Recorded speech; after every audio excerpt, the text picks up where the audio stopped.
se derramar em toda a sua essência,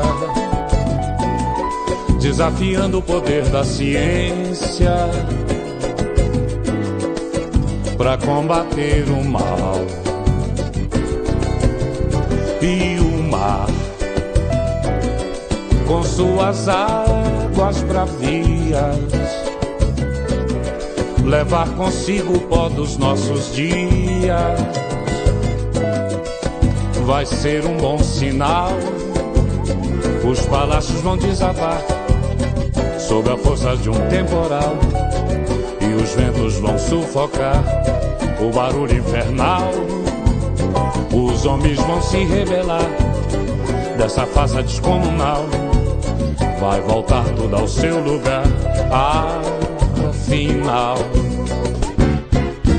Vai resplandecer, uma chuva de prata do céu vai descer, o esplendor da mata vai renascer, e o ar de novo vai ser natural. Vai florir cada grande cidade, o mato vai cobrir, das ruínas um novo povo vai surgir, e vai cantar afinal as pragas e as ervas daninhas, as armas e os homens de mal vão desaparecer nas cinzas de um carnaval. As pragas e as ervas daninhas, as armas e os homens de mal vão desaparecer nas cinzas de um carnaval.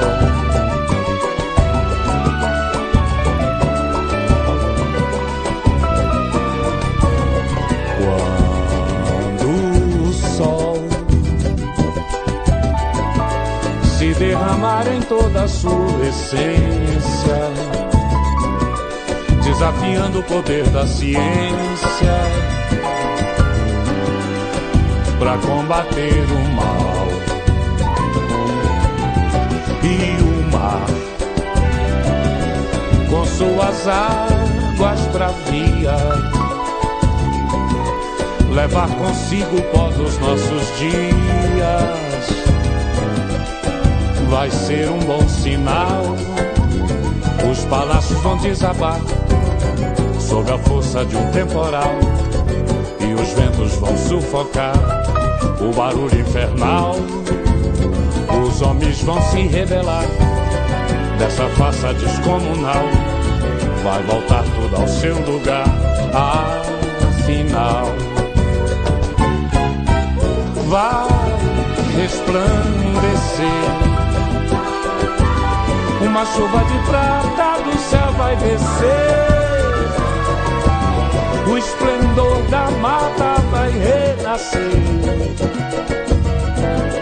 e o ar de novo vai ser natural.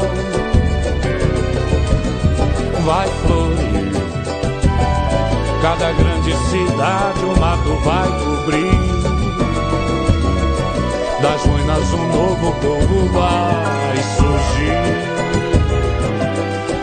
e vai cantar afinal as pragas e as ervas daninhas, as armas e os homens de mal vão desaparecer nas cinzas de um carnaval. As pragas e as ervas daninhas, as armas e os homens de mal vão desaparecer nas cinzas de um carnaval.